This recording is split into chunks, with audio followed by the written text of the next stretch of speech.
Well, I'm going to point out while we're dealing with the sound issue, feminists are going to have a really rough time figuring this issue out because they're stuck in a mentality of approaching it from the idea that anything that hurts men has to be men's fault, has to stem from some aspect of masculinity, can't be anything to do with systematic institutionalized oppression, can't be due to things that other people have done to men, and that men are not likely to just be suicidal because of things that are going on in their lives, like even things that may not be anybody's fault. um, and something that I saw very recently made that hit home pretty hard. I was thinking about it in different terms when I saw it, and I actually got kind of pissed off about what it made me think of. But there's a fellow on YouTube that I just tweeted out his video the other day, and I can't remember who the YouTuber is off the top of my head.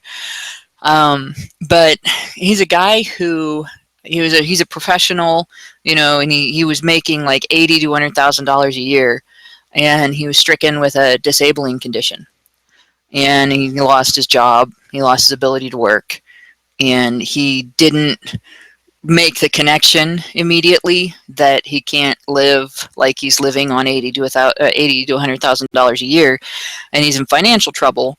And he looked at his options, and he didn't really have any way to deal with it. And so he made this YouTube video, and he made a one-time plea for help with a fundraiser for $10,000. And he's going through and he's talking about his situation in the video.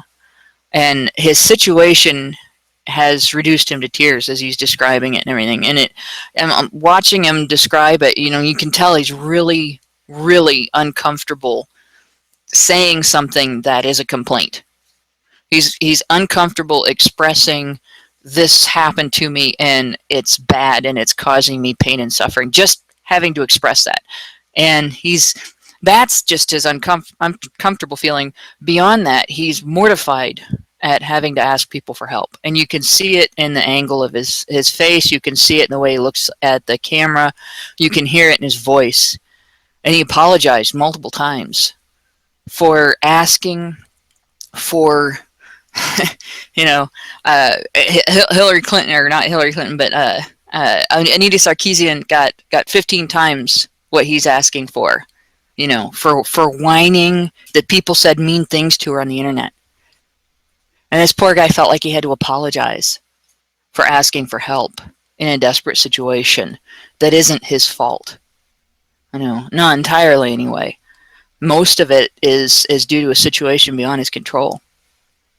And the only reason the guy is talking about it is because he's left with no other choice. And that's one of the reasons why feminists aren't going to be able to understand male suicide. You have this situation where there's a reason that this guy didn't feel comfortable explaining his situation to people, and he didn't feel comfortable asking for help. And the first thing that I noticed when I looked at the comments in his video was that some asshole criticized him for the music that he put behind his plea for help, because it was emotional music. And it was like, oh, this must be a scam. This is set up to manipulate people, blah, blah, blah, And he ended up making a second video talking about evidence of his situation. And partly, I think, because of that. And here we have, women, all they have to do is say, people said mean things to me on the internet. I can turn it off, I can log out, I can walk away from it, but I'm terrified. And they get $150,000. And this guy talks about a desperate situation that happened because he's struck with a disability, a debilitating condition. And he gets, you put the wrong music behind your video. Of course, men are going to have a hard time talking to people about their problems. Look what happens when they do. Right. I don't know if Brian has his audio back, but he's asking us to move on to the next subject. But that was a great primer for when we get into the discussion of it later. Thank you very much, Hannah. Testing. On to the next story. Feminist silence on false rape accusations hurts everyone. Auburn University recently dismissed student and leading college football running back Jovan Robinson after a female student accused him of smashing her face into a door. After the accusation was made, a Title IX investigation was launched. The woman was believed and Robinson was kicked out of school. But he actually was innocent of this crime. After Robinson was removed from football and his reputation ruined, the college's reputation ruined and his future put on hold, his accuser, who currently remains anonymous, came forward and confessed to fabricating the entire story because she was, quote, upset with him at the time. She claims that she wanted the damage of her lies to be undone, but it was too late. This is not new. Ash Scow and Kathy Young have written regularly on the issue, as well as A Voice for Men and even we at Honey Badger Radio. False allegations of violence are not merely wrong because they are lies, but because these lies have very real consequences for other people involved. In the case of Jovan Robinson, the Auburn University football player, the false allegation of domestic violence is likely the only reason why he was dismissed from the football team. Women who are the primary inventors of false allegations hurt other women by fabricating these incidents. Yet feminists, those on the vanguard of the anti-rape movement, have failed to recognize this. In fact, they promote and stand by a listen and believe mantra, which is subsidizing this behavior. Our thoughts are with Jovan, as even though his accuser admitted to lying, it is, as they say, a lie gets halfway around the world before the truth can get its pants on. Now, Brian, feel free to cut in if you got your audio back, but does anybody... Can you guys hear me? No. Yeah, we can barely, like, I can just barely hear you, but it's so low. Hold on. How about now? Yeah, There we go. definitely. Okay, I'm just waiting to see how it sounds to the people that are watching, though. So I won't give any opinions yet, but you guys, if you have any initial sort of thoughts about, this Jovan Robinson case or just this whole thing in general, if we want to talk about this in the extended portion. Briefly, shit like this is why there needs to be a mandatory penalty for false rape accusations when the law is broken in the making of the accusation. Like if a false charge is filed, if the police are lied to during an investigation, if perjury is committed, it needs to be mandatory that if there's solid evidence that has happened, that there's prosecution for that crime. It needs to be as mandatory for that as it is for prosecution and conviction and sentencing and so on for domestic violence according to the Violence Against Women Act. Because it's just as bad, if not worse. And there have been men killed because of false rape accusations. Not necessarily a huge number, but there have been news stories where men have been killed because of false rape accusations, and there have been men who have committed suicide over being falsely accused. There are boys who have committed suicide over being falsely accused.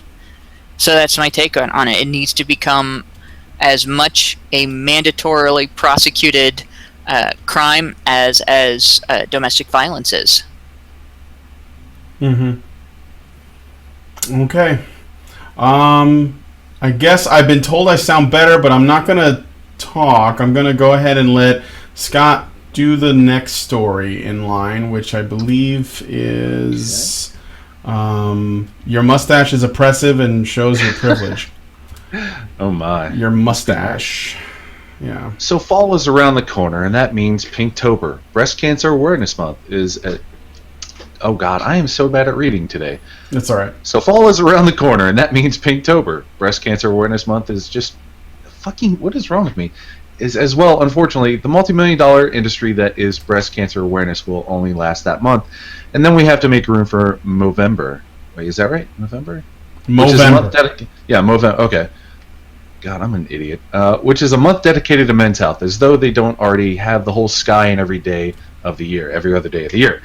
Do you know that despite the fact that prostate cancer only gets half the funding that breast cancer does, the practice of creating awareness by growing out a beard or mustache is actually coming from a place of privilege? Did you know that Movember aids aims to link masculinity to secondary male characteristics such as mustaches and prostates. How scummy is that? Apparently, being a man according to Movember means conforming to the antiquated and old hat idea that gender binary and you aren't really a man if you conform to said binary.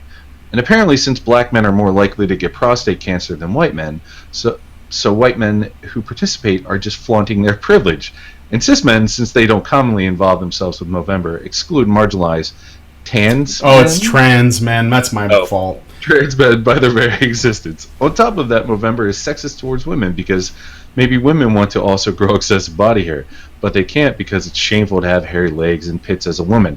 And maybe a woman wants to grow a beard too. Triggered! So I was writing, it was meant to be an ironic article. This guy who writes this, Ralph Haddad, actually says that Movember is a month that is drenched in male privilege, despite the fact that it's trying to bring awareness to goddamn cancer. So, yeah. Why don't you do something for men, eh? Why don't you actually do something active for men that actually makes a difference? All right, well, how about we'll just grow a mustache on November for prostate cancer? Fuck you guys! You're all misogynists. You know, feminists have been struggling with this for several years, actually, trying to find an angle from which to attack Movember. Now, and they finally decided that if they exploit the conflict, that they've created between transgender people and cis people, that is a good angle from which to attack it. But they've been attacking Movember for years. I mean, like, there's somewhere on my blog there's an article about this. They can't be satisfied with the massive amount of support that breast cancer awareness gets in October. And I'm not saying there's anything wrong with supporting breast cancer awareness. I got no problem with that. I got no problem with funding cancer research. All that's great. But to resent another type of cancer research just based on the gender of the people who suffer from it, and to struggle for half a decade to try to find a good excuse to condemn them for trying to raise funds to cure a deadly disease that takes, people away from their loved ones. You can't tell me that feminism is not about hating men if you're going to pull shit like this. This is the epitome of it's shit like this, feminists. Hannah, you're missing the point, though. Men have prostate cancer, therefore it is a privilege, because women can't get prostate cancer. And we can't have this disparity between men and women in the cancer race for victim bucks. Yeah, it's all about man-hating and probably money. Because I know that there are some charities, I'm not going to mention anything in particular, but there are some charities that make a lot more profit from raising awareness for breast cancer research than they do donate to breast cancer research. There's actually a fair number of them. And I'm sure that there are people associated with those companies that are involved, maybe not behind, but involved in the push to demonize prostate cancer awareness, and particularly Movember. I mean, the first step is awareness raising, isn't it? I mean, it's one thing all the activists say, and it's one thing they've actually got a point in. You can't fix a problem until you've made, the people who can fix it aware of the problem. So you raise awareness, and we just try to do a little something to raise awareness, and even that gets some fucking pushback. What are we supposed to do? It's laughable. But essentially, what this writer has done is they have applied the progressive stack to Movember. Ironically, he ignores Pinktober altogether. He just sort of mentions, we have Breast Cancer Awareness Month in October, and while I could apply the same logic to this and dismantle it entirely, I'm not going to, because mustaches. And let me talk about mustaches and prostate cancer and how, most of the time it's 99.2% of people who get it, they survive. So why are we making a big deal out of it? And mostly it's white men that are like growing out their beards and mustaches. And so like if they're the ones supporting it, then that doesn't make sense because mostly black men get it. And so where's all that money going? What? This is ridiculous. And it's laughable. I don't even know what this person is attempting to do with this article, but I thought it was funny. And apparently, just because, and I'm not saying like I have a strong opinion on this either way, but apparently not all men have prostates. So apparently that means that this shouldn't be a men's thing because not all men have them. Yeah, some men get breast cancer. That probably levels it out, right? Obviously, well, if that's the case, that means that we really shouldn't do research to try to cure cervical cancer because not all women have cervixes. Mm-hmm.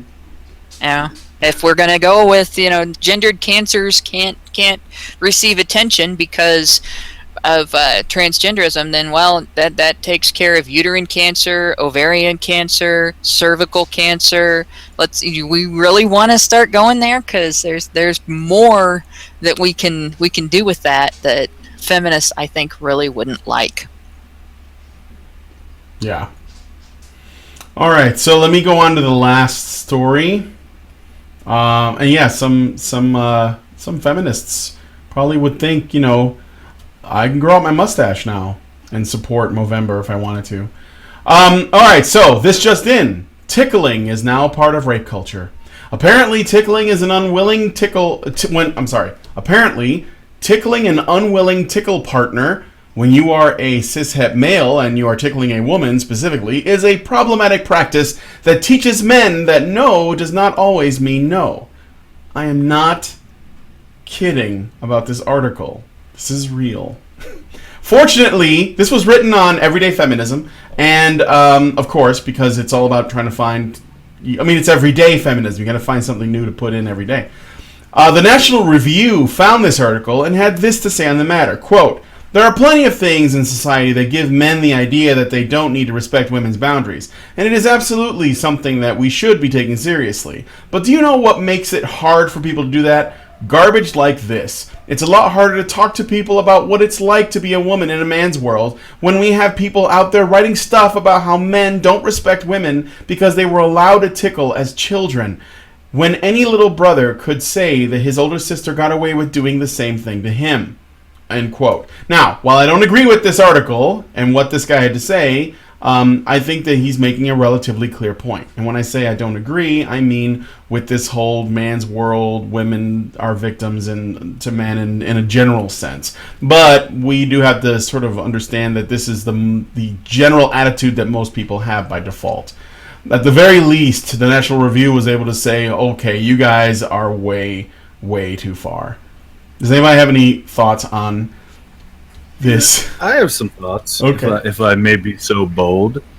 A lot of the stuff, I kind of, in one aspect, I kind of understand what they're saying, but, as unwanted contact or whatever. But something that you kind of have to understand about the human species is that one of the driving things that keeps us going and propagating is touching.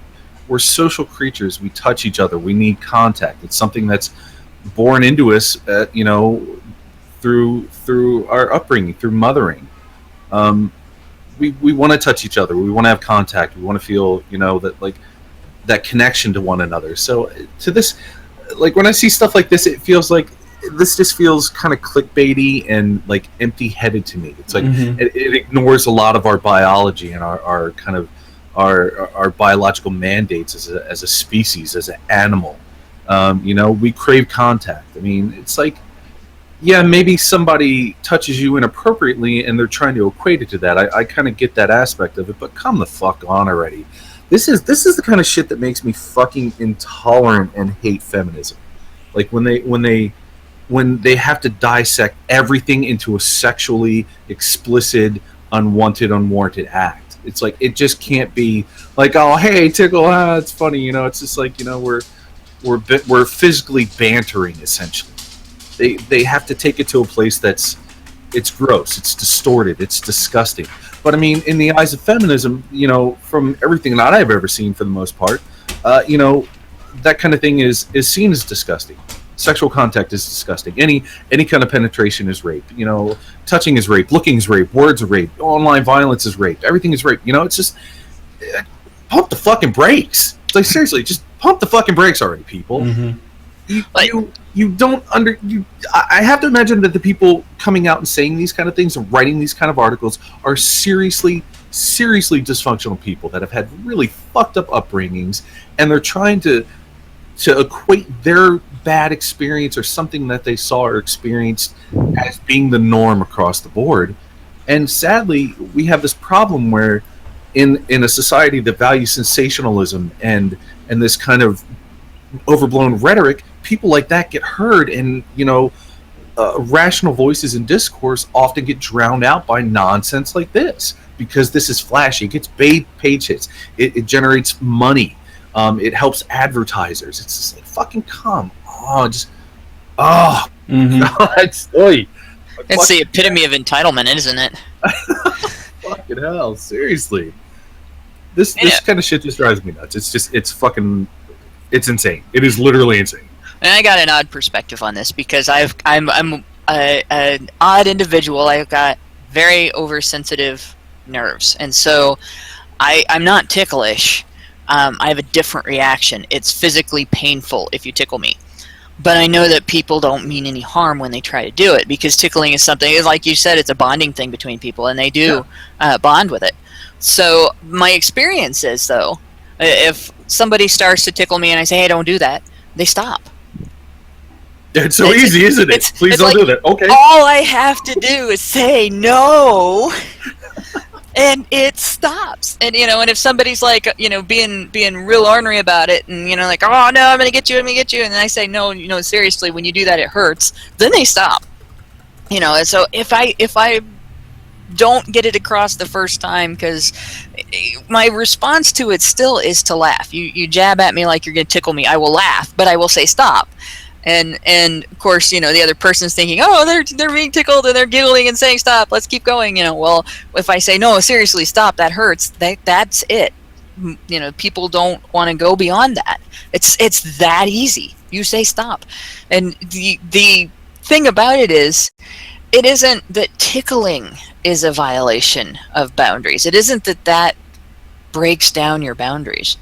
It is one of the ways in which you can identify people who have boundary issues. Because once you say don't do that, and you get it across, and you know the other person knows you mean it, you know, don't do that, stop, that hurts. You know, you get to that point, if they keep going, that's not because tickling is bad, it's because that individual has boundary issues. And it's the same thing with sexual violence. If you are with someone and they're hitting on you and they're, you know, pushing your boundaries and everything, going for whatever base they're going for, and you say, you know, no, stop, don't, I'm not into this, and they don't stop and they keep going, it's not because male sexuality is bad or female sexuality is bad or sex is oppressive or anything like that. It's because that person is refusing to recognize your boundaries. Feminists are trying to erase that information from the public intellect. And that's a real crime. Because if you can't differentiate between people who you can communicate with and actually come to an agreement and they'll stop, and people who communication isn't going to work and you actually have to defend yourself from them, you are more vulnerable under that circumstance. That makes things worse. So it's a great disservice in that way as well. I wonder if someone is like really sensitive to tickles to the point where it's painful, and someone else tries to tickle them, and then they say, please don't, it hurts, and they don't stop, and they cause them a great deal of discomfort. Could you get them in trouble with the law for that? Would that be like an assault? I suppose. I don't know. I've never had anybody go beyond that to the degree that I would have felt assaulted. Mm-hmm. But if you went up to a random stranger on the street and started tickling them, that pretty much would be assault. I mean, there's something slightly subjective about the difference between fondling and tickling. Tickling is something that two people who know each other sort of expect.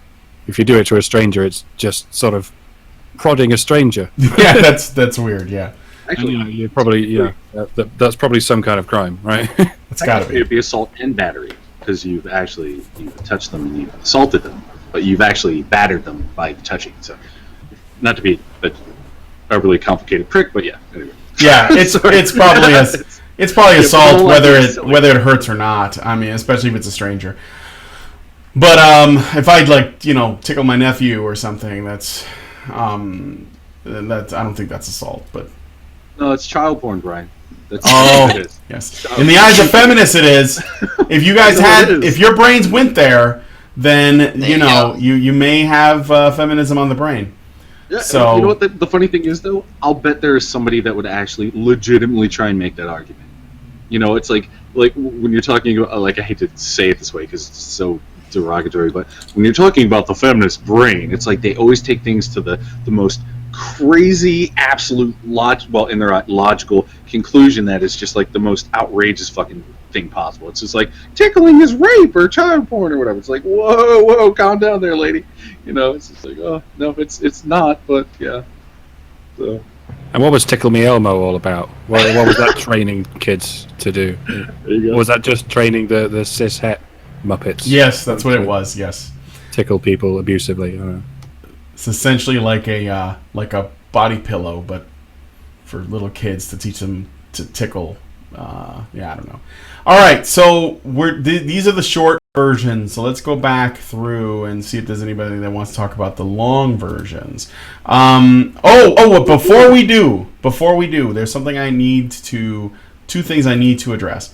One was a comment from our last video. So I want to look at that. Hold on a second here.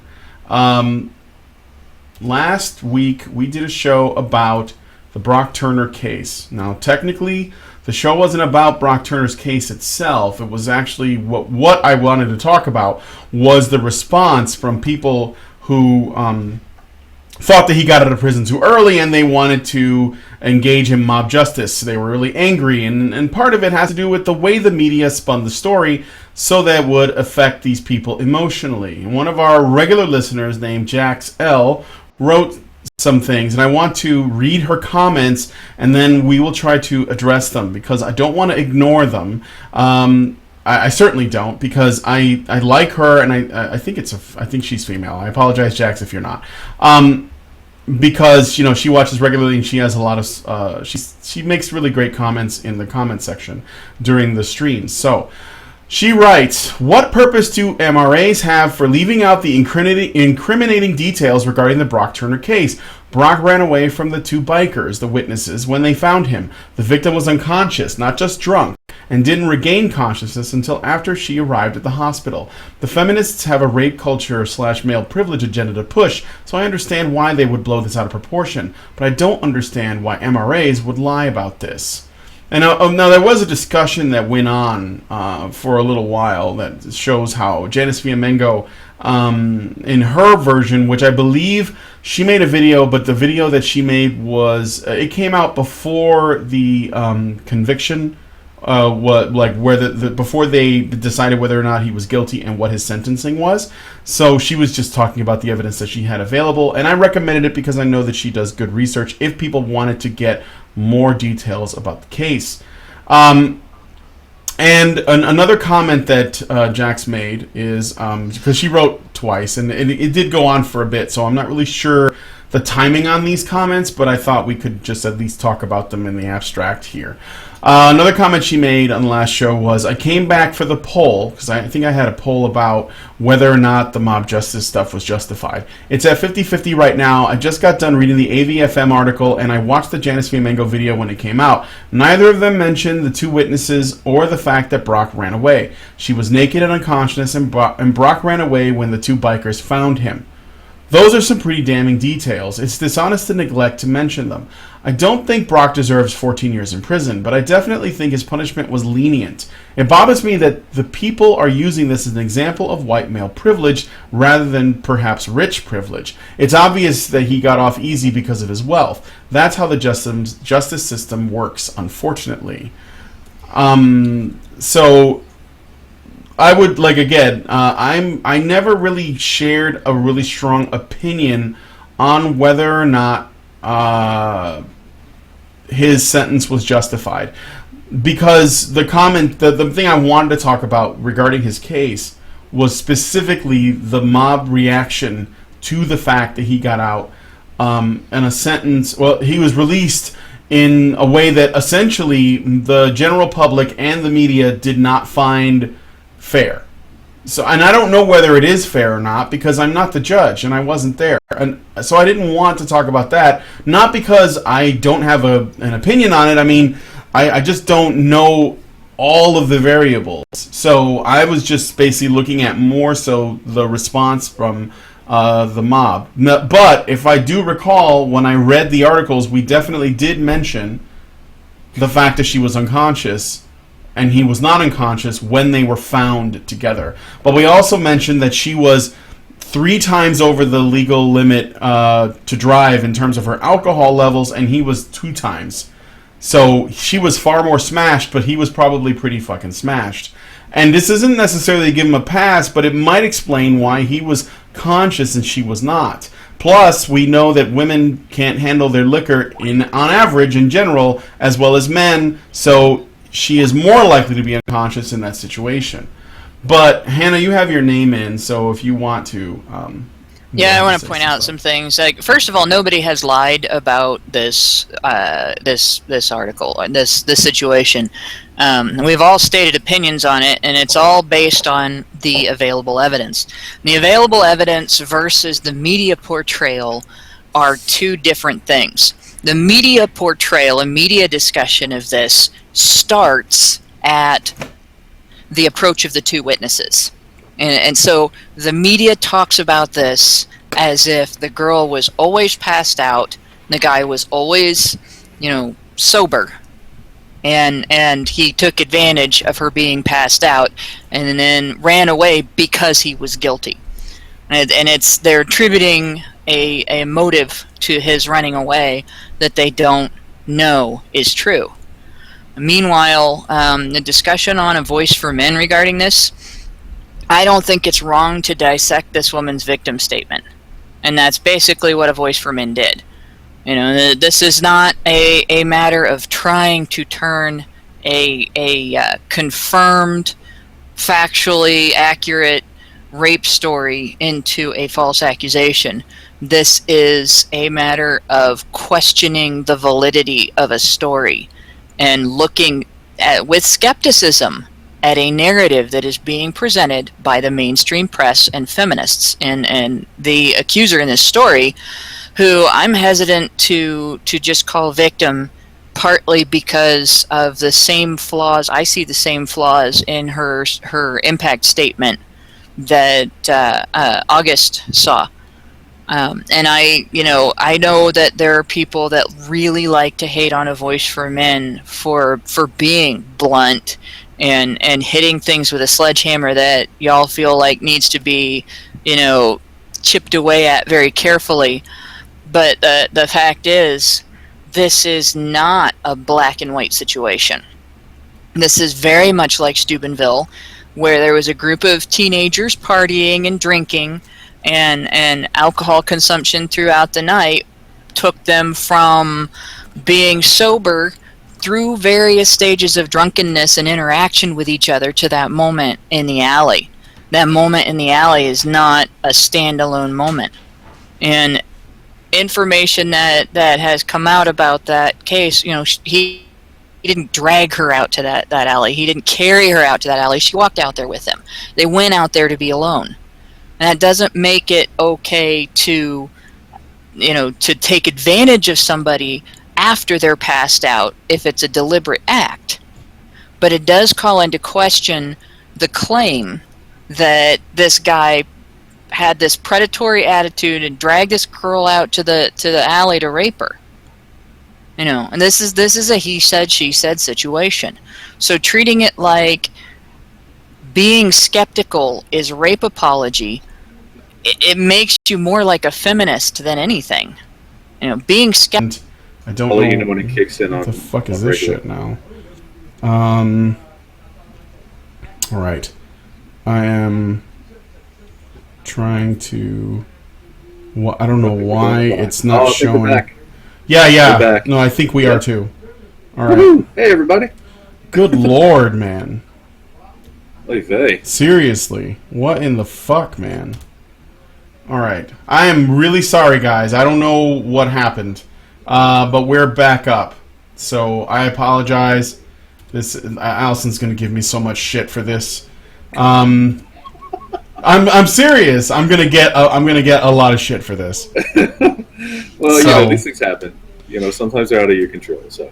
Oh, they're She definitely has out a of my special control. wet noodle just for you know, penalizing Brian for stream issues. Yep.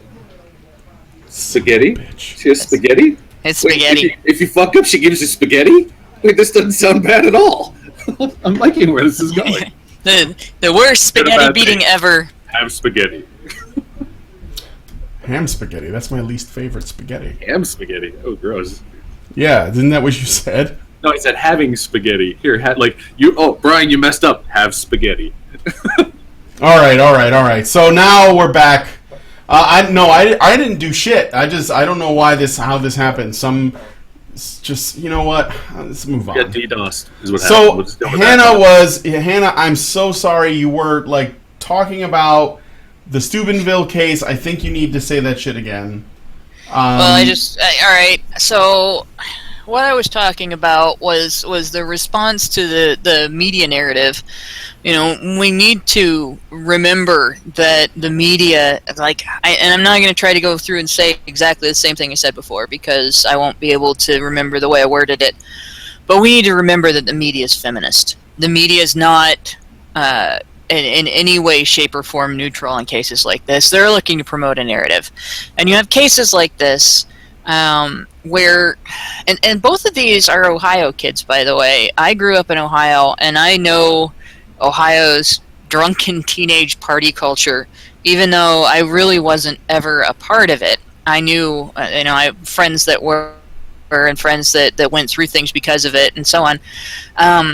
But, okay, so the last thing I was talking about is dragging out into alleys. What I was saying there is the information that came out about this case was very much like the Steubenville information, where here's a group of teenagers that were partying together. They started out sober, and throughout the night, as they drank, they got more drunk and continued interacting with each other. And then at one point during the night, the girl passes out and the guy doesn't stop.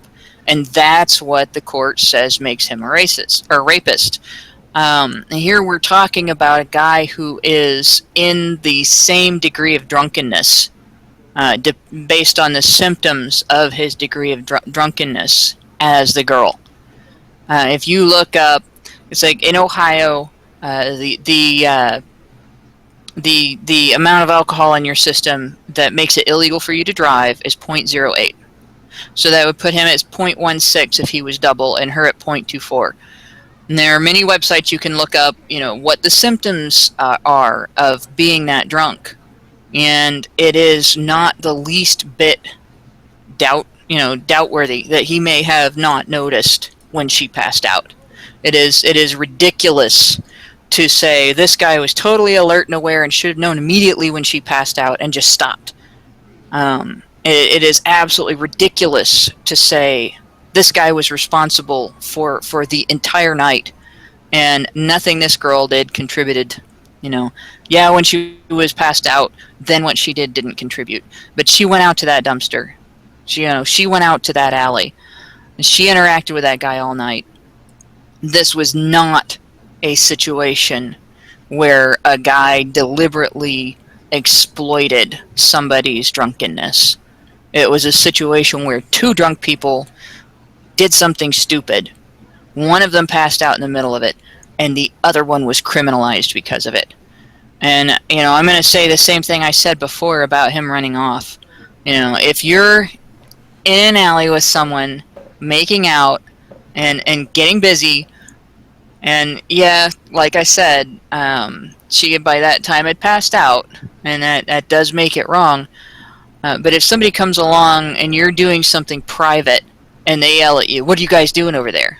You're going to run. Especially if you're drunk, especially if you're a teenager, especially if you're not supposed to be in that situation.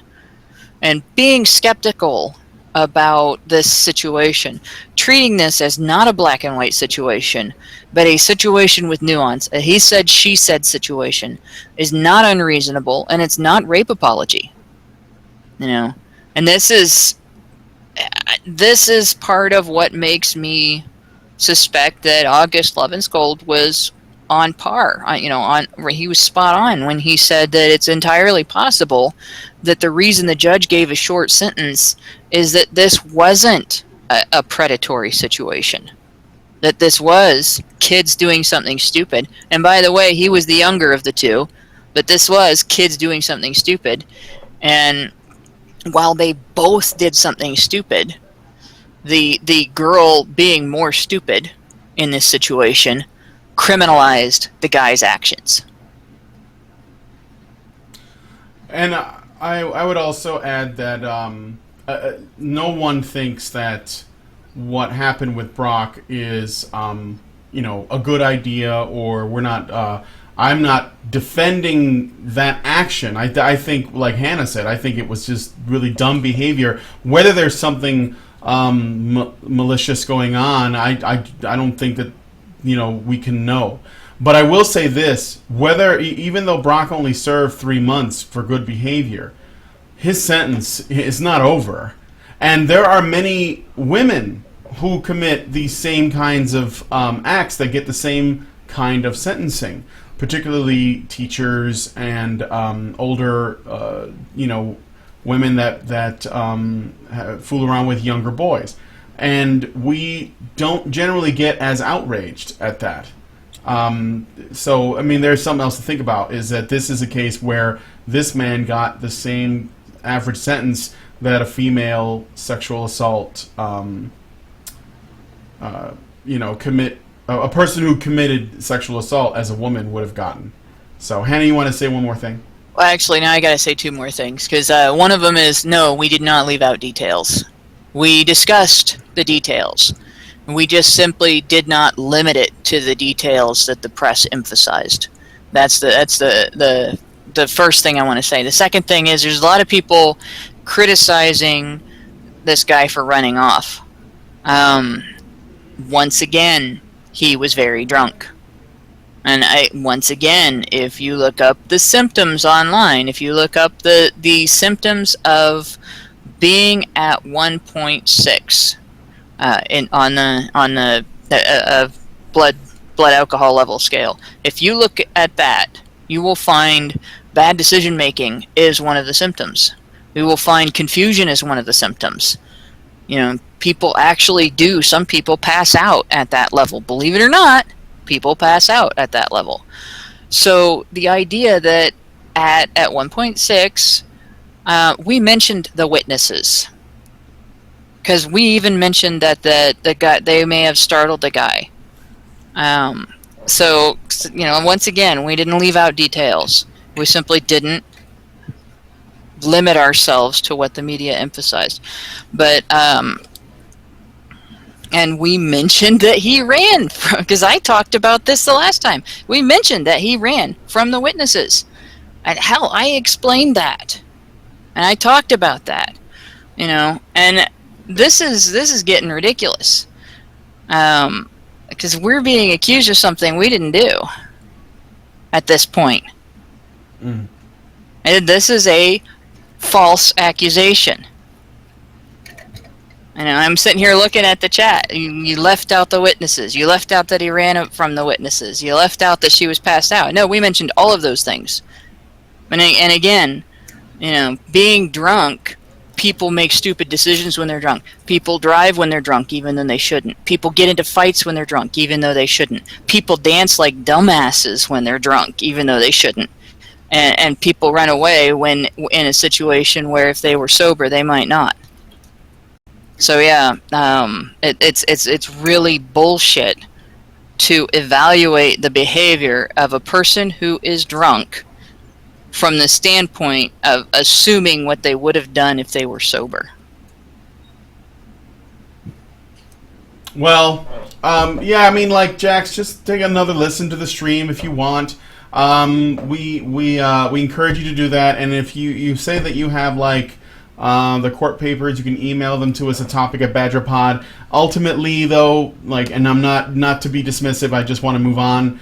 Ultimately, the main purpose of the discussion around the Brock Turner case wasn't really about the Brock Turner case. It was about the mob justice surrounding the aftermath of the Brock Turner case and him serving his sentence, and people who felt as though he should have been penalized more severely, maybe with his life, with castration. They were calling for all kinds of stuff. They were basically calling for a lynching.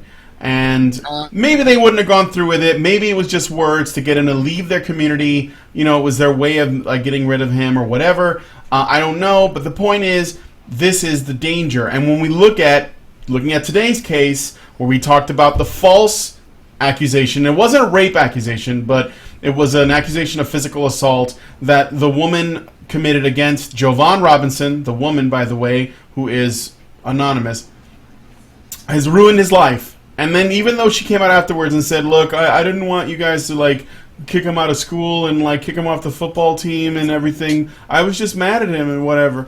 Well, it's too late now. You know, the damage is done. And imagine if she had accused him of rape and some people lynched the guy and hung him or castrated him or shot him dead in the street because they thought that he actually committed a crime that he didn't. You know, this is the reason why we have a justice system. And yeah, it's not perfect. Maybe it doesn't always do the things that it's supposed to, and people slip through the cracks. But it is far and away better than what many people would consider to be mob justice, which is what we might see, because Brock Turner could still get lynched and he could still be killed. In the future, it's definitely possible. It reminds me of the guy who murdered John Lennon, David Chapman, I think his name is. He went to prison, and there were many times where he was up for parole, but nobody wants to let him out because they're afraid that the moment he does, some John Lennon fanatic is going to kill him. And that's not, he doesn't deserve that. So he's basically in prison for life, for his safety. Yeah, that guy was nuts. He actually, he thought he was John Lennon. There couldn't be two John Lennons, so he killed the other one. I mean, that's a clear case of not having logic. You know, I mean, it sounded logical, I'm sure, to him, but I want to say something about court papers too, because this is something that we have to acknowledge with respect to rape cases in particular. And this is, I'm going to reference an article. I don't even know if it's still up on A Voice for Men, because it's one of the most heavily criticized articles on the site. And that's Paul's jury nullification article. It's one that feminists treat like a gotcha moment, where he talks about jury nullification in rape cases specifically, because of the fact that as a juror, as a person who's being given only the evidence that a juror would be given in a rape case, you don't know if you're given all of the exculpatory evidence, or if exculpatory evidence has been withheld, and you might be voting to convict an innocent person. And it's a very valid point. And this is something that, you know, we can read the court papers, we can read what was presented to the judge and the jury and everything, but if there was evidence that was excluded because of feminist lobbied law that is designed to make it easier to find somebody guilty, whether they're guilty or not, we won't know that. So the court papers are evidence, but even those are not a slam dunk. Not as long as feminists have successfully manipulated the law to the point where potentially exculpatory evidence can be excluded from the case. Okay. So, let's move on. Okay, so how does anybody have any thoughts on by the way, I started to mention it, but the Jovan Robinson and this Tony Ari, Tony I'm not even going to read it. Tony's article about how the feminist silence on false rape accusations hurts everyone. I mean, I think it's pretty self-explanatory, basically. So, yeah, I don't know if anybody wants to add anything to this particular story where this young man was accused of essentially assaulting a woman by smashing her face into a door, and then Title IX investigation took place, and essentially it was a kangaroo court situation. He got kicked out of school, he got kicked off the football team. The actual Auburn University now has to live with this over their head, and the woman came out, who we don't know, by the way, she's anonymous, and said, my bad, I was lying because he made me angry, but it's too late, it cannot be undone. This guy is done. He can't play football anymore. The school has to live with this, and she doesn't appear to suffer any consequences. Right. So it's just another in a long line of instances where it is very, very obvious that where there are many other types of disparities within our system of law, there is a grand disparity between the way men and women are treated when it comes to claims of either violence or harassment or would be it. I feel really bad for this kid. He is garnered a scarlet letter, as it were, and it's not the Auburn A in this case. Mm-hmm. It's sad. It sucks. It's just, like I said, it's another shameful example of how people's emotions twist what should otherwise be a fair and balanced system. And we're seeing this more and more and more because there are people lobbying for this kind of change where, a woman's voice is just an unassailable, siren's call to justice. It's like, the woman said it happened, it must have happened. Listen and believe, Scott. No. Listen and believe. Precisely. Yeah, and the fictional faceplant that launched 1,000 ships. Yeah, there you go. Exactly. Yeah. It's sad. It's just, what more can you say, really? I mean, we've seen this time and time again. It's just kind of like, ugh.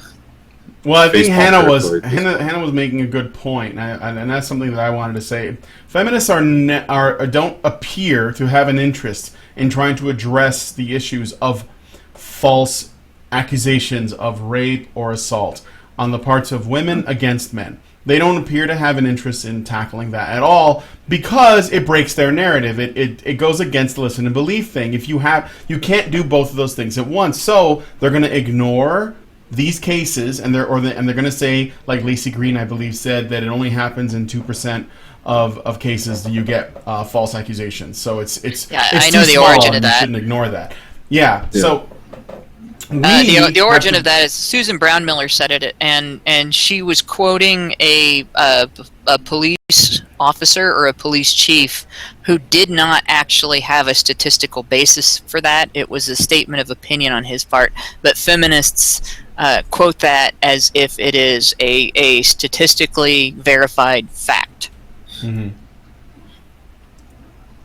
Yeah, and as a result, I think that because we know that feminists are not going to do that, they're not going to treat women like adults, they're not going to call to hold them accountable, people like us should have to do it. And Hannah, you were just saying that we as a movement need to start referring to false accusations of violence as violent crimes themselves. You want to add on anything to that? Yeah, you want me to expand on that a little bit? Yeah. Hey, you know what I think of when I think of this? You remember, like the old Tom and Jerry cartoons? There's one where Tom is sitting on top of like a highboy or something like that, and there's a bowling ball, and no, it was Jerry's on top of the highboy and Tom's on the ground, and he pushes the bowling ball and it lands on Tom's head, and and of course it's not like Itchy and Scratchy where there's real damage portrayed, so it's funny because it's cartoonish. But that's basically what false accusations set into motion. It's like and sometimes it's more like a Rube Goldberg device where one thing impacts another, and somewhere down the line, the end of that impact is that the guy commits suicide, or somebody attacks him, or he goes to jail for something that he didn't do, and in jail he is brutalized, or he loses his freedom. But in any case, it is a fairly common thing that at some point or another, to some degree or another, any person who is accused of sexual violence against a woman or partner violence against a woman is going to face violence himself. He's going to face, some degree of assault, whether it's being forcibly restrained, whether it's being imprisoned, forcibly imprisoned, because kidnapping is considered violence, and the only difference between being put in jail based on a false accusation and a false conviction and being locked in somebody's basement that kidnapped you is that the law supports the people who are kidnapping you when you're falsely accused. So this is a violent act. It's an indirect violent act, the same as hiring a hitman to shoot somebody because you don't want them around anymore, but it's still a violent act to make a false accusation against a person and accuse them of a violent act that society has such a heavy taboo against that retaliation is considered justified. All right. All right, Scott, anybody else? Or do you want to move on to the if you don't vote Democrat this November, then fuck you? Let's do it. All right, you go ahead, Scott. I know you want to say something about this one. Oh, man, I'm chomping at the bit on this one. All right, you guys aren't going to like this, but hey, guess what? This guy's sort of right. He's sort of right, sort of right, sort of right. Okay. Here's the problem, though. This guy is doing what is kind of the popular thing right now. He is in fucking panic mode. We're seeing this in liberal news outlets. We're seeing it online with people freaking out because Donald Trump is a candidate. And here's the thing, though. Here's the problem. It's your fault. It's your fucking fault. If you've been complicit when it comes to politics, if you haven't gotten involved and tried to change the system and seen the system for what it is, it's your fucking fault. Plain and simple. For the last 30, 40 years, we have let our political system get so out of our hands that we are all to fucking blame in some aspect, in some percentage point on the blame meter. We're all to fucking blame for this. The fact that there is a fucking buffoon like Donald Trump in the running for president, for the fucking president of the United fucking States, we're all to blame through our own apathy and complicits. Plain and simple. Now, the way this guy is going about it, Christian Gabriel, he sounds like a fucking dick. He sounds like a total fucking dickhead. Just plain and simple. He's just like, he's pointing the finger like, yeah, I mean, but there is some truth to this. There is but the way he's going about it is just, I'm not on board with it. If you don't vote Democrat this November, then fuck you. It's like, you should have been doing this for, the last 20, 30 years. You should have been actively getting involved in politics and helping shape the discourse instead of putting it off to the other person. You're like, oh, well, somebody else will take care of it. Oh, somebody else will do it. Somebody else will deal with it. We'll get it, in 4 years. It's like we have sat by idly as the American public, and we have let the laws be changed to the point where our democracy is for sale. And this is what happens when your democracy is for sale. You get people like Donald Trump, who are in the highest percentiles of money earners and owners in the United States, in a position where they can just be like, fuck it, I'm going to run for president. I mean, and this kind of reminds me, this is somewhat analogous back in the, I can't remember exactly what year it was. I think it was in the early to mid-90s. The Disney Corporation made, the Mighty Ducks movies. And they're like, you know what? We want to have our own hockey team. And they told the NHL, they're like, you know what, NHL? We're going to fucking buy a hockey team. And they fucking did it. And this is exactly like that. Fucking the people with money are dictating what's going to happen. And they've essentially bought this candidate. And everybody is to blame because they haven't spoken up. They haven't fucking done anything. They haven't been proactive. They haven't gotten involved. They haven't, on the ground level, as your most base right as an American, helped shape the discourse politically in our country. And we're, it's just like, look in the fucking mirror. And that's why Donald Trump is in the presidency right now. It's really, to add to that, one thing that's really sad is that we as a country let the let Congress pull the wool over our eyes with respect to campaign finance reform. Absolutely. Like in the name, right, of reforming a system that is corrupted by big money, by money from individual, like banks, money from big people that have a lot of money, and so on. They limited the power of little people who can put together $5 here and $5 there to combine their money together as a group and combat that big money. That was the reform. That was what they put limits on. They didn't put big limits on the big corporations. They didn't put the big limits on the individual spenders. They put the big limits on the 501cs. They put big limits on the group spending, where say concerned veterans might get together and they want to make an ad about an issue related to the VA, or they want to say this candidate did this and we think that it caused problems in this war. That they're not allowed to talk. They're not allowed to just to have the same buying power when it comes to advertisement as Walmart, because that is campaign finance reform to politicians. Now, when it comes to voting, honestly, half my reason for voting for Trump is because he is not part of the existing political establishment. Now, I'm not going to say he's not establishment, because clearly he's corporate establishment, but he isn't part of the existing, pre-existing political landscape. And I already know that devil, and that devil has put us in some pretty shitty situations. Like, we are sinking right now. As a nation, we are sinking. We have permanently lost an entire area of higher paying jobs and replaced them with minimum wage shit. We are sinking. I don't know if Trump can fix that. I don't know if he's going to fix that. I don't know if he's going to just be a stage buffoon for 4 years.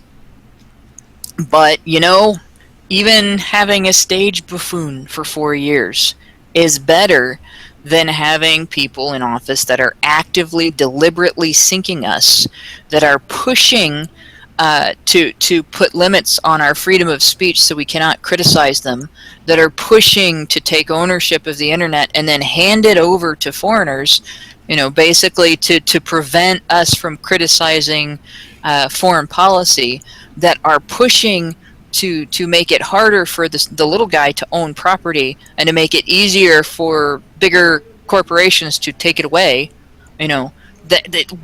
I'd rather have Bozo the Clown in office right now than anybody that's been part of the political establishment so far. And I find clowns terrifying.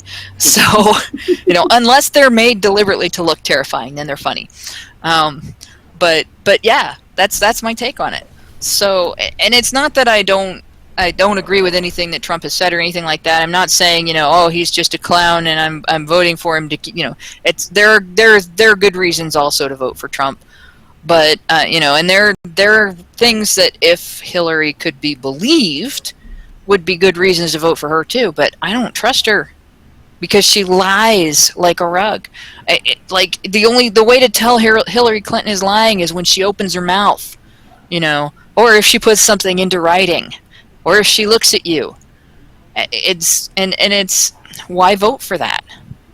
I do agree about the third party thing right now. I don't think we're ready for a third party to actually win the office. Sure. So I'm not considering the option. I wish I could, but unfortunately that's just not the case right now. The stakes are too high. The stakes are too high for me to sink my vote into Johnson or Stein. Not that I like either of them either, but I will say a couple things about this article. Mainly, I wanted to criticize the article itself. So this isn't necessarily about who I want to vote for or who I don't want to vote for. But when you are the Huffington fucking Post and your article, even though it says it's the blog, but whatever, that means it's basically an op-ed. You are literally telling people, fuck you if you don't vote for the thing I vote for. You have gone off the rails. You have ceased your ability to make good arguments. You don't have a platform to stand on in terms of like trying to find a rational way to get people to see your point of view. You are literally just insulting them and telling them that they're terrible people if they don't do things the way you think they should do them. When I look at this guy, and this is Huffington Post. Now, we know that they don't, we know they're not really credible. We know that they do a lot of hit pieces. No. But this is them, like, completely losing their shit. Like, the editors were like, this is cool. We'll go ahead and print it. I mean, I guess they don't even, do they even have editors? I don't know. Because I often see a lot of spelling errors. Like, more spelling errors than we make. And we're like, like shoestrings and fucking gum. So, but the guy who writes this essentially says, how fucking dare you if you don't vote Democrat this year? I'll say this too. When it comes to the actual election, we're looking at three options. One is a third party option. You could do that. And I think that people should definitely vote for whatever it is they want to vote for. But the fact is, odds are those are votes that are going to just be, they're going to put the person in office that you don't want. Like, you're just increasing the chances of putting somebody in office you don't want, because the majority of people, like that flyover country as we call it in the United States, most of those people have already planted their flags into the Trump or the Hillary docket. Unfortunately, the way that our system is set up, the third parties, they don't ever get any ground. And often, I wonder sometimes if it isn't because every time we get to the point where we're about to elect a president, the stakes are so high for, because there's so much fucking, like doomsday rhetoric going around. Yeah. Like, oh my God, if this guy becomes president, everything is going to go to shit. You can't possibly vote for this third party guy over here, even though he's probably the most sane person on the panel, because there's no money and nobody knows this person even exists. Like, most people don't know, that's an option. So you have to sink your vote into one of these other two. But when it comes down to it, we take the third-party stuff out because it's going to be wasted votes. You are looking at your Trump versus Clinton, and I'm sorry, but there is no comparison. Like, I mean, there are people who say both are bad. You have to prove to me that the Clinton campaign and the Trump campaign are equally bad, because there's no fucking way that that's true. The Trump campaign has some... Oh, my God, what the fuck happened?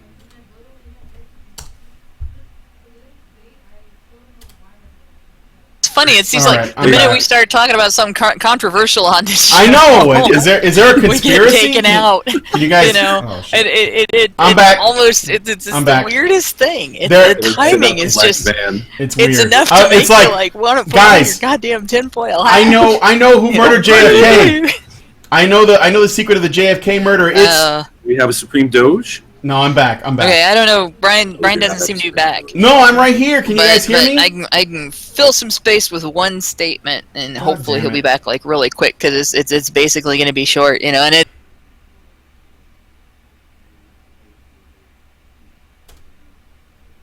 That there will not be people going, oh, we can't afford a third party.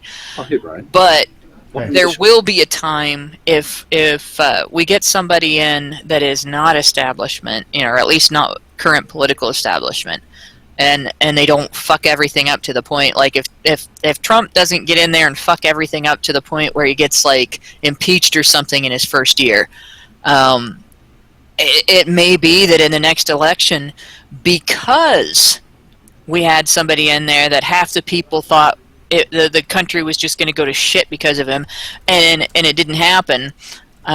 We may be able to look at a third party more seriously. He may pave the way for a third party simply by not being a disaster, or at least not being the disaster everybody expects him to be. You know what?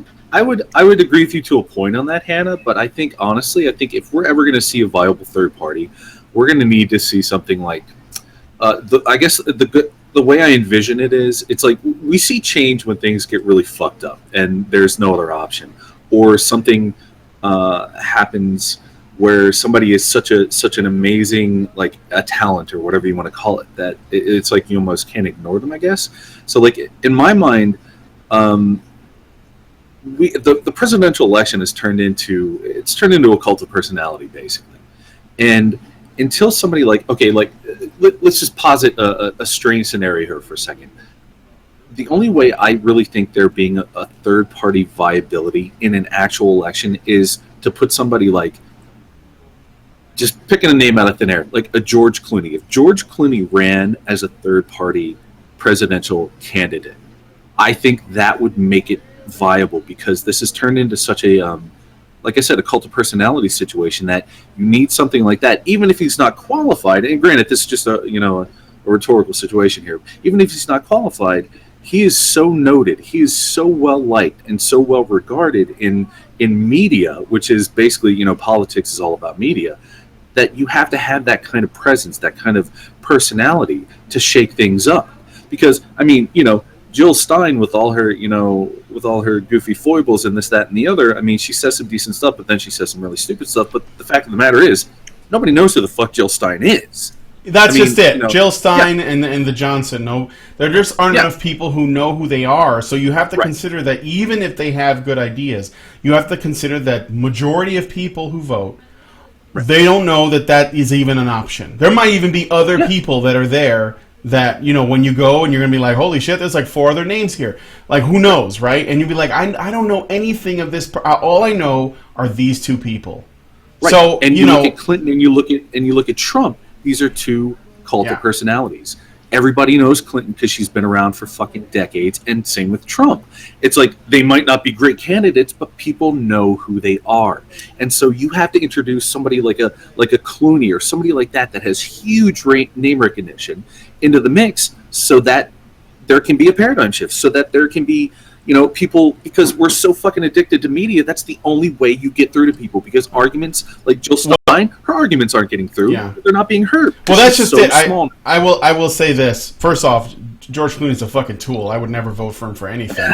I would say the fucking tool. But it's a hypothetical. I know you're being hypothetical. I know. But the other thing I would say is this, though: the responsibility of informing the people about what they can do to institute change, and especially in terms of who to elect and who to vote for, at least in part falls on the media. And we can't trust the media at this point. They have cried wolf so many times that now no matter what they say, most people are like, I think you guys are full of shit, unless it confirms their bias, in which case they'll say, oh yeah, totally. That's how come the media is in the state that it is, where it continues to be powerful despite the fact they're all full of shit. Now, I want to get back on this article briefly, because this guy says some shit that is absolutely insane. And this isn't about protecting Trump, and this is about criticizing this particular media outlet and the way they push things, because, as we know, the Polecat comes out of what we used to call the Badger Pod Gamergate show, which was about corrupt games journalism. Now we're just expanding it to corrupt journalism. He says crazy ass shit. For example, firstly, he just says, Donald fucking Trump, this isn't a fucking joke, as though repeating the name somehow makes an argument. Then he says, 49 people were killed at a gay club called Pulse in Orlando, Florida, this weekend. Or this one weekend, it was a while back. 49, a singer who was on The Voice was killed less than 24 hours before that by a crazed white man with a gun. Black and brown people are executed by police with guns on a regular basis, so much so that it's barely news anymore. What the fuck does that have to do with Donald Trump's presidency? Right. Abso-fucking-nothing-lutely. I know that doesn't make any sense. But it makes more sense in this fucking article. We are dying. I'm sorry that an aging, crotchety white man didn't fulfill all your hopeful, revolutionary Obama Redux fantasies. Truly I am. This guy is full of shit. And he is basically equating things that have... Like, seriously, all of this stuff and tons of other stuff, all these terrorist attacks, all these other shootings, all these events, they have all happened under President Obama's reign as president, who I voted for twice, by the way, personally, okay? And I will not hesitate to hold... What? Oh, sorry. Go ahead. If you're gonna hold a president responsible for stuff, at least hold them responsible for stuff that happened under their watch. And that's one of the things I will say this about Trump versus Hillary. Another advantage is that if Hillary becomes president, she will do everything in her power to avoid blame for shit that happens under her watch. If Trump it becomes president, there's no way anyone's going to let him avoid blame for anything that he does. Yeah. There's no way. In fact, he will probably be criticized by the media for the entire 4 or 8 years that he remains president of the U.S. in the same way that they did to George Bush, which I'm fine with because I was up there with them criticizing W. So there is an advantage to that. We will actually be able to acknowledge when someone has fucked up because there's already a bias against that person, even if they get elected. So, but yeah, I mean, this guy's article, it makes no fucking sense. He blames Trump for shit that he has absolutely nothing to do with. And he continues to say how fucking dare you. His arguments are tantamount to Hitler breathes air, you breathe air, O.J. Simpson is innocent. It's like, what? Yeah. Wait, what does that even mean? It's like, I mean, look. These things have nothing to do with one another. It's like, what the fuck are you on about? If you're going to make a criticism of a candidate, make a good one. And I'll tell you this other thing. All these accusations of racism and sexism and homophobia and all that shit and nationalism on Donald Trump, those aren't sticking. Do you know why? Because there isn't enough evidence to actually make that shit stick. They're not good arguments. You have to make good arguments. Now, when people make arguments against Hillary Clinton, by the way, people don't actually have to make arguments. She's doing the shit all by herself. So all people have to do is be looking at the time. When paying attention. Yeah, just pay attention because she's doing it. I mean, this isn't even. These things aren't even close. And I'm not choosing sides here. This is all about if you are a member of the media, you have a responsibility to do things right. You have to you don't necessarily have to maintain absolute neutrality. I know that that's not easy, but if you're going to report on something, get the facts. Don't just sling mud and tell people they're full of shit because you're no better than the people on the right that do the same thing. If you have something against guys like Bill O'Reilly and like what's the other guy, Sean Hannity or whatever, then don't act like them. Because there's essentially Rachel Maddow as the mirror image. It's like the Young Turks. They act like the people they oppose. And they think that for some reason because they have the moral high ground, which they don't, it gives them the right to act that way. But all it does is it makes them all look like buffoons. You're basically behaving just like the people you oppose. And that's not journalism. I don't think the right wing's ever been this bad. I don't think there's ever been anyone right wing enough to actually go, I'm voting for this candidate because he's the right colour and the right gender. But just go ahead and test. Go ahead and check how many American citizens will answer it. I want Hillary because she's a woman, and I don't want Trump because he's a fucking white male. That's literally all they have left to say. Are you kidding me? No, that white male. That's why America's dying, friend. Because you've got millions of fucking people who think those are viable political opinions. I want this. Right. Yeah, I don't want this kind of candidate because he's white and male, and I do want this candidate because she's female, and also white. But that doesn't matter. Mike, we're living in an age where saying that you're offended is considered an argument. Stephen Fry put it, he's like, well, you told me you're offended, but what the fuck do I care? You're offended. Oh, well, cry me a river. It's like, but people think this is an argument. Well, he's a white male. That's an argument. Okay, oh, well, you got me. You shut me down. Oh, my gosh, I have nothing else to say. It's like, what? Half the time they have to attach cis to it, too. And that makes it vulnerable. Because at this point, there's no real standard for being trans because of the whole, trans everything Tumblrina type movement. So as soon as somebody starts using cis white male as an insult or as an argument, as a derogatory remark, you just turn around, look at him, say, no, I'm trans. And it doesn't matter if you have anything about you that is even remotely, apparent as being trans anything. You just tell them you're trans. You don't even say trans what, just I'm trans, and then it will destroy it. Mm-hmm. It's the same kind of thought terminating cliche as the one guy commented on my video about rape culture being a social construct, where he said, if you just it was the response to Bering, where he said if you just start, anytime feminists criticize you, you start accusing them of being drunk and hitting on you, and then you can't take anything they say seriously. They can't be held responsible, and you can't believe anything they say. Yeah.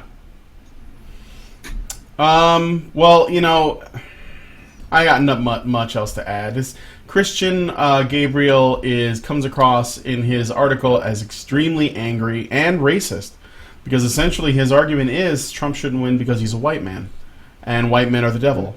So, how about fuck you, Christian Gabriel? And that's it. I mean, get better arguments. How did this guy get paid to write this? This guy got paid. The Post doesn't pay people. They don't pay people? No, fuck no, they don't. Oh. Oh God, I thought you knew that, Brian. No, most of the stuff that you see on HuffPost is non-paid work. Like that's how they're able to do what they do and keep pushing out all this shit. Is that they just let pretty much anybody who fucking wants to rant like this fucking moron, and they just put them up there to fill space in their 24-hour-a-day, 365 news cycle. Good Lord. Yeah. You are a tool. I mean, granted, they have staff that is paid, but for the most part, most of the shit you see there, it's either copied from somewhere else or it's unpaid. Gotcha. Absolutely. All right. So then I'm going to move on to the last story, which isn't really a story. It's more of a response. Last week we covered a guy's blog post that I believe was entitled "Why I No Longer Date Feminists" or "I Will Never Date a Feminist," right? And some people wrote response blogs to counter his blog. This one is entitled, I'm going to go ahead and do a reading of it. This one is entitled, "Ladies, We've Blown It. Some men have said they'll never date a feminist."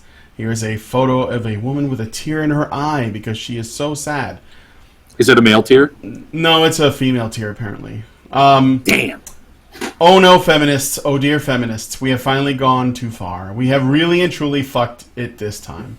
We've ruined it for ourselves. We'll never be happy again. Sure, feminism has gotten us the vote, the right to own property, access to education, individual reproductive rights, more equitable pay, and so on and so forth. But I've just read something on the internet that makes me think none of that was worth it. Okay, what? She says the right to... I don't know about the timeline on this, so I may be wrong, but I don't think feminism existed when women had the right to buy land. I don't think that was a thing yet, was it? No. Women could buy land well before feminism existed. So. Women could make their own money. They simply had to do the same things men did. This is a thing that is really badly portrayed by feminists. Women had their little ivory tower, right? They could get married and they could expect a man to support them. But if they did that, there were certain compromises they made in order to have that benefit, in order to not have to be the person responsible for their own financial welfare. They took on restrictions that made it easier for the man who was responsible for their financial welfare to take care of them. And of course, he was legally responsible for them too. So there were restrictions that were based on that as well. When a woman who didn't marry, there were women business owners, there were women landowners, there were women who voted before the suffragettes ever even conceived of agitating for women's voting rights. Right. But they had to do the same things men had to do to get those privileges. And then a lot of women opted out of that because it was a lot less dangerous and a lot less work and a lot less dirty and a lot less rough, to have somebody support them and make those compromises. They walked into those gilded cages themselves. And it's not true of every woman. Some women were married off as, and so on by their fathers. But the fact is, a woman could make her way. Yeah.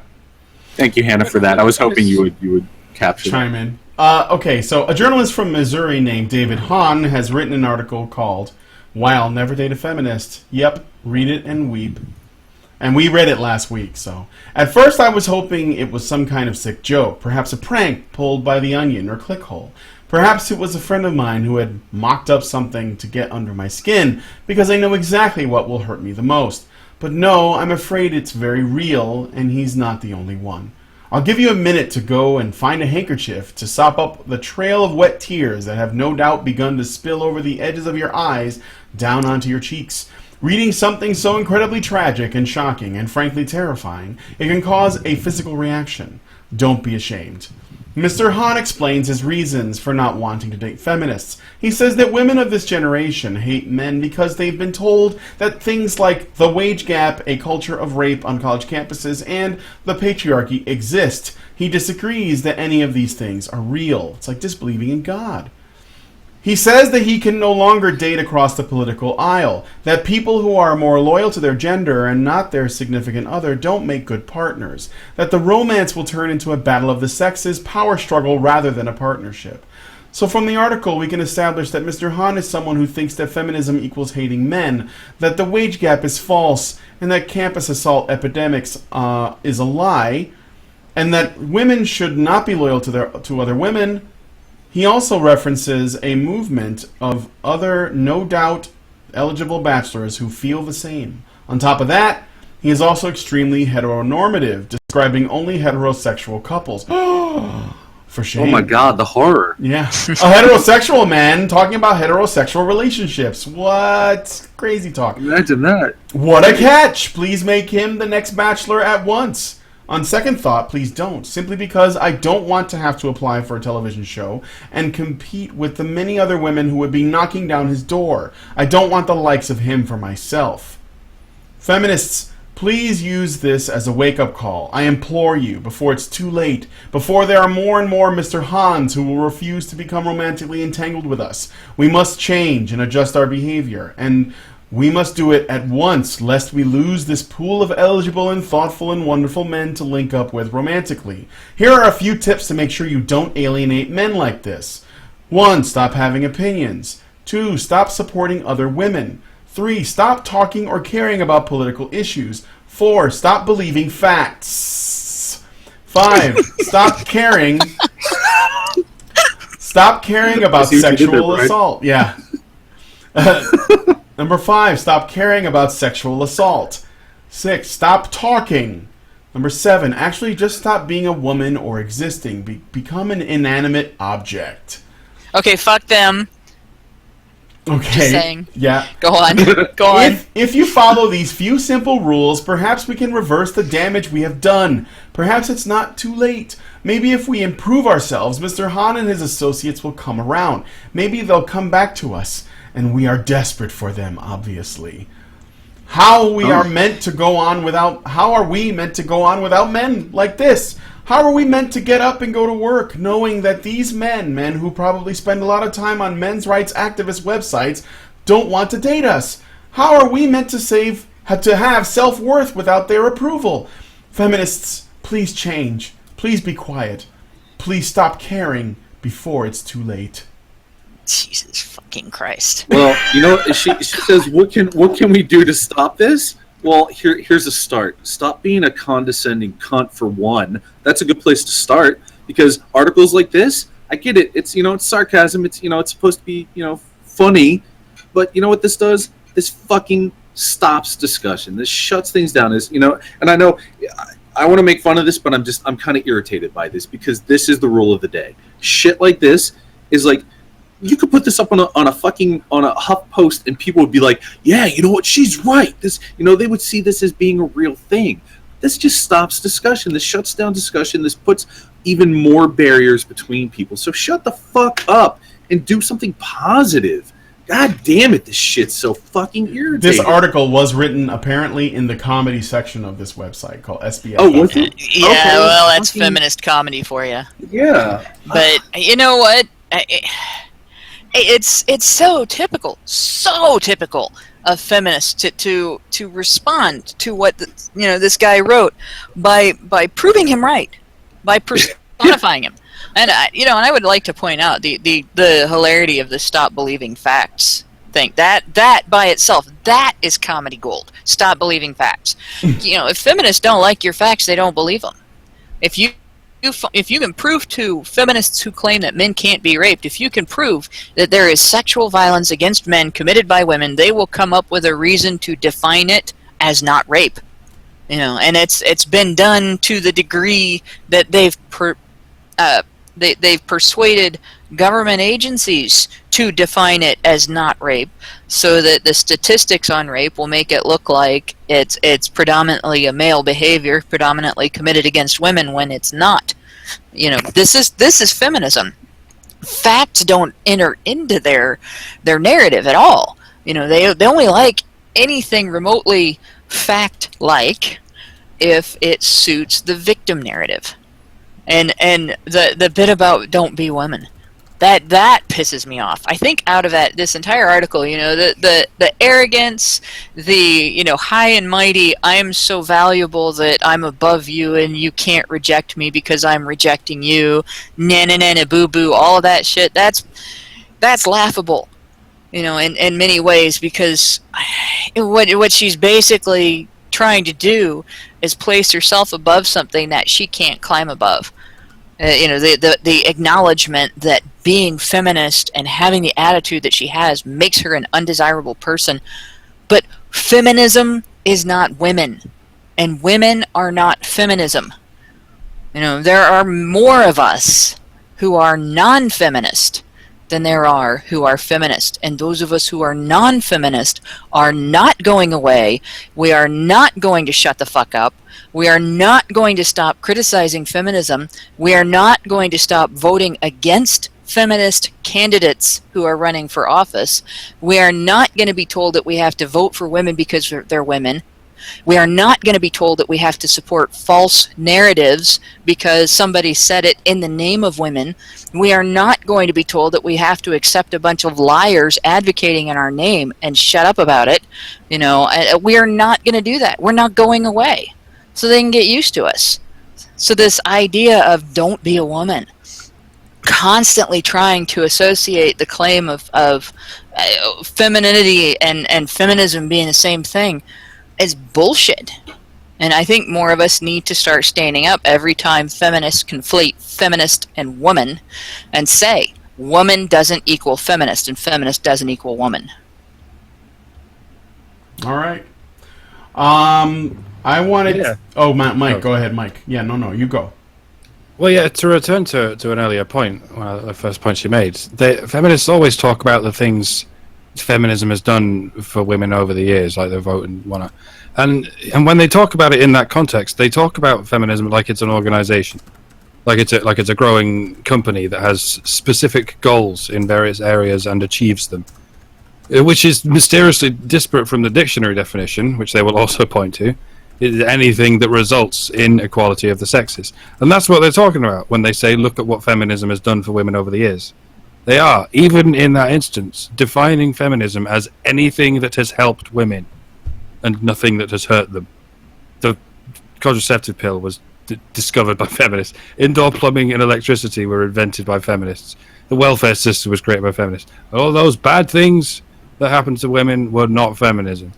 They've never been talking about an organization, loosely or otherwise. They've only ever been using the word feminism to describe the greatest imaginable thing, the ontological peak of human morality. So of course you have to praise feminism.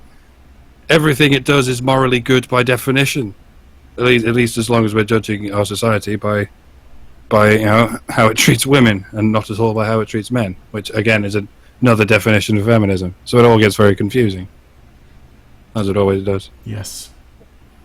I found that well, just so you know, she has a link to her Twitter. It's at Brocklesnitch, and she has a Patreon. Big surprise. So, yeah. Okay, so there's that, dude. Then there is one other article that was written by someone else in response by a man, and it is entitled "Why I Date Exclusively Feminists." A response to the article "Why I'll Never Date a Feminist" by Dave Hahn includes a photo of the man in question, who seems slim and attractive, assuming this is a real photo of the guy. And his post is just one sentence. "I have enough self-respect to be unthreatened by someone else's self-respect. Okay, thanks." How do you feel about white nationalists? Yeah, I call bullshit. Yeah, right. If he Well, you dates, should. well, okay, read that sentence again. All right.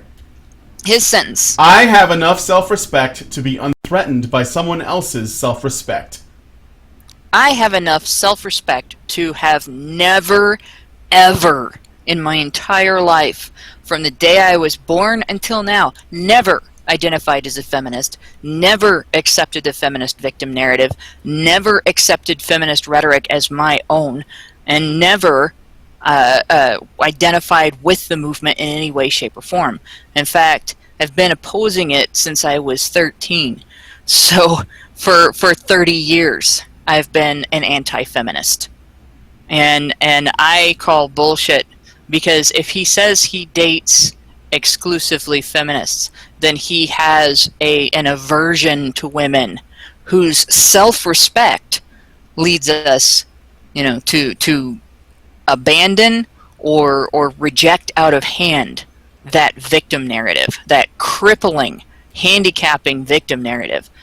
Like, feminism is to a woman's attitude, to a woman's confidence, and to a woman's strength and capability. Like that scene in Misery where that chick takes a mallet or an axe to the guy's ankle. It was a the hammer. author's ankle. It was a mallet, yeah. a big hammer to the ankle. That's what feminism does to women. That's what feminism is about doing to women. We'll break your legs so that you need us to hold you up. And that is not a lack of fear of self-respect. That is him needing women who need him. Mm-hmm. And let's look at some thirsty-ass comments under his photo, shall we? I'd like to go back to my first point of would you date a white nationalist? Would you date a black nationalist? Would you date an Iraqi/Syrian nationalist? I think you'd be a bit weird with all of them, wouldn't you? But you're absolutely fine with a female nationalist. Mm. Oh, shit. Am I the first to call feminism female nationalism? Have I just opened a massive can of worms there? Go. Hashtag it. That's a fair point. Apparently it is if you're afraid that you will be... Well, I don't know if it's... I don't want to try to understand this guy's motivations. First off, I'm not sure that it's a real man. Because this is the internet. This could be a stock photo, and then just some other feminist wrote this and wanted to essentially use... Because this is the funny thing about this. The guy who made the original comment... Okay, Dave Hahn. Remember, he included a photo of himself, and he was kind of a plain-looking guy, not unattractive, but just kind of a plain-looking guy. And he had like we looked at his Twitter, and he had like a cowboy hat on and stuff. In the comment section of his article, there were a bunch of people attacking his looks. They just went after his looks. Whether it was his weight, or maybe his thinning hairline, or the fact that I think he was like a ginger or something, or his teeth, or whatever it is. They just went after his appearance. And they use that to justify both his opinions on feminists, because they figure, oh, you're just a bitter, guy who can't get laid, probably a virgin, blah, blah, blah. Or they were basically saying, oh, well, the world is safe now that there's one less man that we have to worry about because he's unattractive anyway. Fuck him, right? And then, so this article comes out, and it's supposed to be a response to it, and it's actually more photo than words. So someone puts up a photo of a what appears to be an okay-looking guy. He's got he looks like he's suppressing a fart, as somebody described. If you guys want, I'll give you the link. Or I'll just share screens. And let me see, I'll share screen. And I believe this is what is known on the internet, in the internet parlance, as bait. Yeah, and it's hard. Well, that's what I'm saying. It's hard to know that this is even like a real person. But let's assume, for the sake of argument, that it is. So we scroll down, and here's his one fucking sentence. His name is Brad Lawrence, apparently. Writer, storyteller, regular burlesque host. Oh, God. Burlesque, I don't know. It's like 95% picture, and the only text is, I respect women. Yeah. Or something. It might as well be a cologne advert. Exactly. The guy's got like a pinstripe suit and shit, and he's rocking the jank collar. Apparently that's a trend now. And then you look at the comments underneath, and then here's nice Eileen Smith. As a heterosexual woman, I too will only date feminists. She might as well put a winky face after that. Dear Brad, Susan Jacobson writes, you are super hot, and I'll bet your penis is twice as long as Dave Hahn's. Keep up the good work. Well, thank you, Susan Jacobson. You have affirmed this guy's comment and affirmed his penis size based on the degree to which you favor what he says. That's a feminist right there. Yeah, so a good day to my fellow feminists, male, female, however you define yourself, Urka Bursova. And with this article, you have increased your following exponentially. So here we go. I'm okay with this trade. Today was the day our bios turned into dating site blurbs. Medium is the new farmers only. Is this what the kids are using? Something about swiping. These are thirsty ass bitches that now want this guy based on the fact that he wrote a sentence that says I respect women and included a photograph. Yeah, and they're all crazy. The kind of crazy you don't want to stick your dick in. No. They've avoided 1,000 bullets, and they're all headed your way, sunshine. Yeah, this article actually needs to get flooded with fake comments from people using Wait, crank it already names. has, Hannah. Yeah. Eileen over, genitalia. I'd have blown him. I'd have blown him. You know what? The comment section, I know I'll probably get shit for saying this, but the comment section, I don't know if it's real or not, but it looks like a fucking kennel full of bitches and he presenting. It's just like, Jesus Christ, calm down. Annie Sisk wrote, I would totally date you purely for the succinctness mastery. Really subtle, Annie. Really subtle. And then Caligula. Now, apparently, Caligula has an opinion on this. All sunshine and roses till you find yourself facing prison for a rape that you never committed. Well said, Emperor of Rome. He and Caligula knows all about prison rape. I tell you what.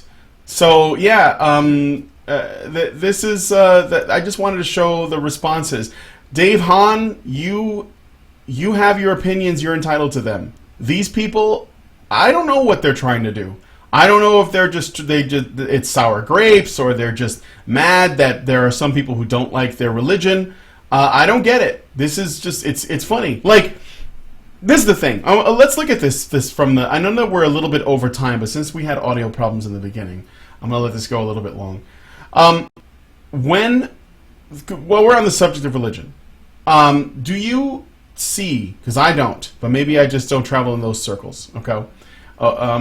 Do you see people who write anti-theist pieces get other people writing counter pieces that are written in a very snarky and passive-aggressive tone with the intention of shaming those people into oblivion? Does that happen? Or, I mean, like, excluding the cases where they just straight up roll up on their homes and bomb them. But, I mean, like, excluding those times, do you get this, like, do you see what I'm saying? Like, does this response to feminist criticism extend to actual religions in the real world, aside from the ones that involve, like, suicide bombing and shit like that? Aside from that. I don't see that. Like, you can criticize Jews till the cows come home. And people often do, especially on the internet. You know? And when I say that, I mean, like, the religion, not the people. I get confused by that shit. And people criticize Christianity on the daily, especially, taking things from ancient history, like, when something happens with Islamic terrorist attack, immediately you get people coming out from the news reports that are like, oh yeah, but the Crusades though. But isn't that somewhat of a fair point though? I don't think it's unfair. Not to digress into another discussion. No. I don't think it's completely unfair. However, the Crusades was a defensive war that was waged by the Christians. That they were actually trying to protect themselves from Islam. But that aside, it's not a completely unfair point. However, when you're trying to talk about things that are happening in the current world right now, and you're trying to say there are problems that are happening now as a result of a religion that did not experience a reformation and that is actually killing people, for someone else to come along and say, yeah, but several thousand years ago these other guys used to do it, it's like, okay, yeah, it's a false equivalence to a certain extent. It's like, well, okay, fine. Well, what are you saying? Should we just still continue to give Christians equal criticism even though they're not doing shit at that scale anymore? But what I'm saying is if you do this, if you do criticize organized religions, even the ones that are really fucking weird, like Mormonism and Scientology, you don't see the kind of vitriolic response from them that you do from feminists. even if it's just one guy saying, like, if there was one guy who wrote an article that said, "I'll never date a Mormon," I don't think that he would get a lot of blowback for that. I don't think that that would happen. If someone made a film that criticized Christianity, and people do it all the time, that person would not get bullied off of Twitter in the same way that Joss Whedon did because he made an off-color joke in the second Avengers movie. You're talking about feminism. They're like a fucking broken tooth with an exposed nerve. That's just, I mean, they're a cult that is, they're just chomping at the bit to go after people. Yeah. I mean, so I think it's like, yeah. I mean, that's my point. As I'm saying, they're unique. Yeah. They're unique in the way that they respond to shit. I mean, it's like, it's funny because feminism has a weird relationship with Islam, and they're also kind of unique in the way that they respond to shit. But but I mean, even then, it's like often less frequent but more severe. Maybe it bounces out. I don't know. It's just something that I notice. It's different, you know. And I guess it's just another one of the ways that I find that religion and feminism are very similar. Just one of many. Well, I mean, many feminism. Ways. They're looking for a fight. We see it now. We see it now more than ever, just because the internet it enables that kind of behavior. These people are actively looking for fights, so they can point to, look, this is the patriarchy. Look, they're oppressing us. Look at the bad things they said. Boo-hoo, we're victims. I mean, yeah. So they're obviously a lot louder than most other situations concerning. Like, and well, feminism, fuck it, it's a fucking religion. It's a cult. I mean, it is. Yeah. It just fucking is. But yeah, they are a lot less subdued than, like, say, Christians or somebody like that. But yeah. Yeah. I don't know. Does anybody else have any thoughts on this before we close out, or no? Mike's silent. I figured I'd get him talking about it. Nobody has any thoughts. I was checking. In that exact moment, no one in the world was having a thought. Nobody. Everyone was just enjoying the moment. We should just over now, though. Back to the grindstone. All right. Well, then I guess we're going to enjoying the moment is rape. Yes, in the moment. I guess we'll just close out the show, guys. I'll go through it and put in annotations so people can skip past the bits where the audio was absolute shit. And I apologize for the technical problems. I don't even know where they came from. But thanks for your patience, and I want to thank Scott and Max and Mike and Hannah for joining me on the show. We'll see you guys next time on the Polecat. And yeah, that's it. Have a good night. And thank